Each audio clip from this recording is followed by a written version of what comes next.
Hi everyone, today we're going to continue reading Frindle by Andrew Clements. We are going to read chapters 2 and 3 today. Chapter 2, Mrs. Granger. 5th grade was different. That was the year to get ready for middle school. 5th grade meant passing classes. It meant no morning recess. It meant real letter grades on your report cards, but most of all, it meant Mrs. Granger. There were about 150 kids in 5th grade. And there were 7 5th grade teachers, 2 math teachers, 2 science, 2 social studies, but only 1 language arts teacher. In language arts, Mrs. Granger had a monopoly and a reputation. Mrs. Granger lived alone in a tidy little house in the older part of town. She drove an old pale blue car to school every morning, rain or shine, snow or sleet, hail or wind. She had a perfect attendance record that stretched back farther than anyone could remember. Her hair was almost white, swept away from her face and up into something like a nest on the back of her head. Unlike some of the younger women teachers, she never wore pants to school. She had 2 skirt and jacket outfits, her gray uniform and her blue uniform, which she always wore over a white shirt with a little cameo pin at the neck. And Mrs. Granger was one of those people who never sweats. It had to be over 90 degrees before she even took off her jacket. She was small, as teachers go. There were even some fifth graders who were taller, but Mrs. Granger seemed like a giant. It was her eyes that did it. They were dark gray, and if she turned them on full power, they could make you feel like a speck of dust. Her eyes could twinkle and laugh, too, and kids said she could crack really funny jokes, but it wasn't the jokes that made her famous. Everyone was sure that Mrs. Granger had X-ray vision. Don't even think about chewing a piece of gum within 50 feet of her. If you did, Mrs. Granger would see you and catch you and make you stick the gum onto a bright yellow index card. Then she would safety pin the card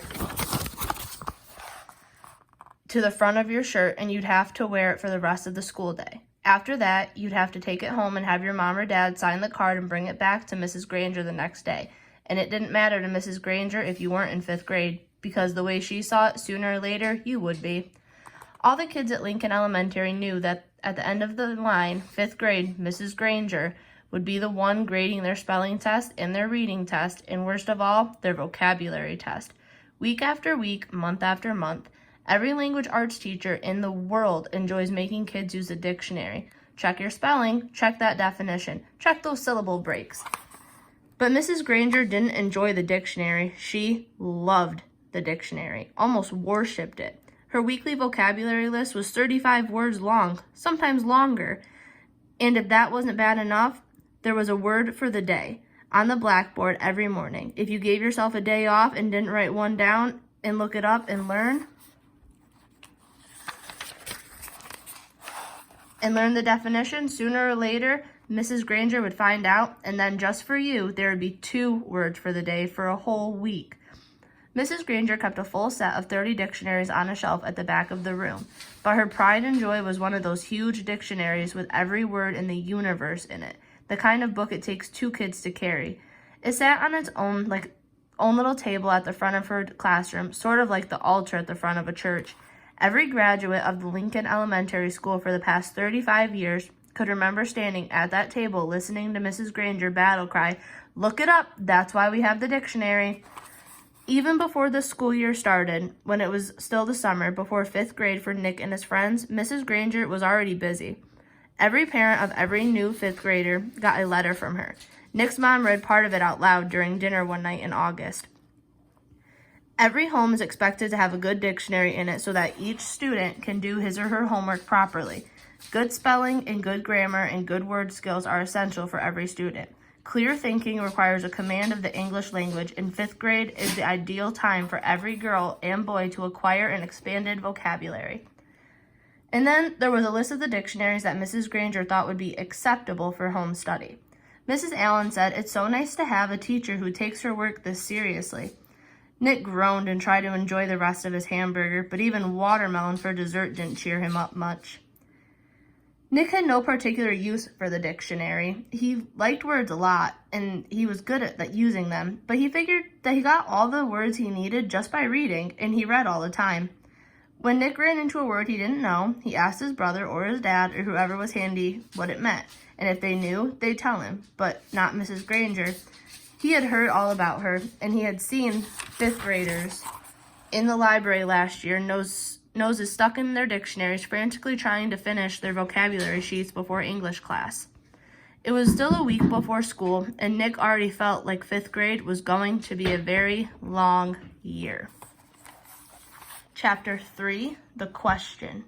The first day of school was always a get acquainted day. Books were passed out, and there was a lot of chatter. Everyone asked, "What did you do over the summer?" Periods 1 through 6 went by very smoothly for Nick. But then came period 7. Mrs. Granger's class was all business. The first thing they did was take a vocabulary pretest to see how many of the 35 words for the week the kids already knew. Tremble, circular, orchestra, the list went on and on. Nick knew most of them. Then there was a handout about class procedures. After that, there was a review paper about cursive writing, and then there was a sample sheet showing how the heading should look on every assignment. No let up for 37 minutes straight. Nick was an expert at asking the delaying questions, also known as the teacher stopper or the guaranteed time waster.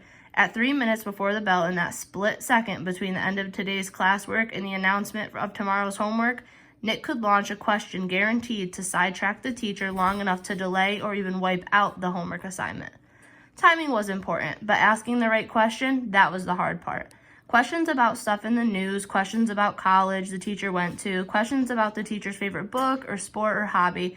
Nick knew all the tricks, and he had been very successful in the past. Here he was in 5th grade, near the end of his very first language arts class with Mrs. Granger, and Nick could feel a homework assignment coming the way a farmer can feel a rainstorm. Mrs. Granger paused to catch her breath, and Nick's hand shot up. She glanced down at her seating chart and then up at him. Her sharp gray eyes were not even turned to half power. "Yes, Nicholas?" "Mrs. Granger, you have so many dictionaries in this room, and that huge one especially. Where did all those words come from? Did they just get copied from other dictionaries? It sure is a big book." It was a perfect thought grenade. Kapow! Several kids smiled, and a few peeked at the clock. Nick was famous for this, and the whole class knew what he was doing. Unfortunately, so did Mrs. Granger. She hesitated a moment and gave Nick a smile that was just a little too sweet to be real. Her eyes were the color of a thundercloud. "Why, what an interesting question, Nicholas. I could talk about that for hours, I bet." She glanced around the classroom. "Do the rest of you want to know too?" Everyone nodded yes. "Very well then. Nicholas, will you do some research on that subject and give a little oral report to the class? If you find out the answer yourself, it will mean so much more than if I just told you. Please have your report ready for our next class." Mrs. Granger smiled at him again, very sweetly. Then it was back to business. "Now, the homework for tomorrow can be found on page 12 of your Worlds Alive book." Nick barely heard the assignment. His heart was pounding, and he felt small, very small. He could feel the tops of his ears glowing red, a complete shutdown, an extra assignment, and probably a little black mark next to his name on the seating chart. Everything he had heard about this teacher was true. Don't mess around with the lone Granger.